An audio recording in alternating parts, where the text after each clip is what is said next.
મોરબીની ceramic ટાઇલ્સને export કરતા ઉદ્યોગકારો માટે ભારત સરકાર તરફથી રાહતના સમાચાર મળ્યા છે અને તે લોકોને નુકસાની સામે 50 લાખ સુધીનું વધુમાં વધુ વળતર મળશે તેવી વાત કેપેક્સીએલના ચેરમેન પાસેથી જાણવા મળી છે। મળતી વિગત પ્રમાણે મોરબી સિરામિક એસોસિએશનના માજી પ્રમુખ અને હાલમાં ભારત સરકારના કેપેક્સીએલમાં સિરામિક ડિવિઝનના ચેરમેન નિલેશભાઈ જેતપરિયાએ માહિતી આપતા જણાવ્યું હતું કે હાલમાં જે ઈરાન અને ઇઝરાયલ વચ્ચે યુદ્ધ ચાલી રહ્યું છે તેની પરિસ્થિતિના કારણે ઘણા બધા એક્સપોર્ટરોને એક્સપોર્ટ કરેલા માલની અંદર બહુ મોટા પ્રમાણમાં સરચાર્જ લાગવાના કારણે મોટું નુકસાન થઈ રહ્યું છે। ત્યારે જે ભારત સરકાર છે તેમના દ્વારા એક નોટિફિકેશન બહાર પાડવામાં આવ્યું છે અને જે ઉદ્યોગકારોને હાલમાં લગભગ 5 લાખથી લઈને 2 કરોડ સુધીના નુકસાન થયા છે તેઓને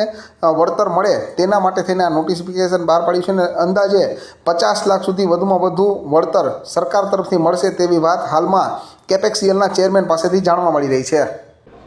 एक्सपोर्टर की अगर बात करें तो जो भी मैन्युफैक्चरर एक्सपोर्टर है तो एक कंटेनर का $500 से लेकर $3500 तक का सरचार्ज भी आया है और ये विषय का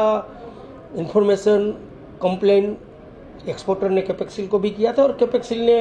हमारे माननीय केंद्रीय मंत्री पीयूष गोयल जी को आगे पत्र व्यवहार भी किया था और एक नोटिफिकेशन भी आया है सरकार का कि इमीडिएटली कोई भी एक्सपोर्टर का जो लॉस हो वो उसका ज़्यादा लॉस ना जाए उसके लिए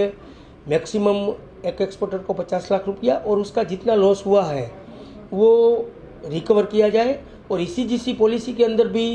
ये युद्ध के माहौल का जो लॉस होता है वो कवर नहीं होता है लेकिन उसके अंदर भी अपडेट किया है और मैक्सिमम सरकार का ये प्रयत्न है कि भाई जो भी लॉस हुआ है वो एक्सपोर्टर का लॉस रिकवर हो और आगे जाके ये सब इंडस्ट्री आगे जाके वो रिकवर कर पाए और सही वापस वो अपना धंधा कर पाए। હવે વોરની હિસાબે એક્સપોર્ટ તો બંધ થઈ ગયું ગલ્ફ કન્ટ્રીનું। બાકી યુએસએ છે કે બીજા કોઈ ડેસ્ટિનેશન છે એનું એક્સપોર્ટ ચાલુ છે પણ એમાંય ભાડા વધી ગયા છે એટલે મોટી અસર તો થશે। ગલ્ફ કન્ટ્રીની અંદર લગભગ ટોટલ એક્સપોર્ટના 20 થી 22% એક્સપોર્ટ હતું એટલે એ બહુ મોટી ક્વોન્ટિટી કહેવાય। એટલે એક્સપોર્ટ તો બંધ થઈ ગયું પણ હારે હારે આ જે કન્ટેનર ટ્રાન્ઝિટમાં હતા એમાંય આ લોકોએ શિપિંગ લાઇનવાળાએ સ્ટીમરવાળાએ બહુ મોટી પરેશાની ઊભી કરી।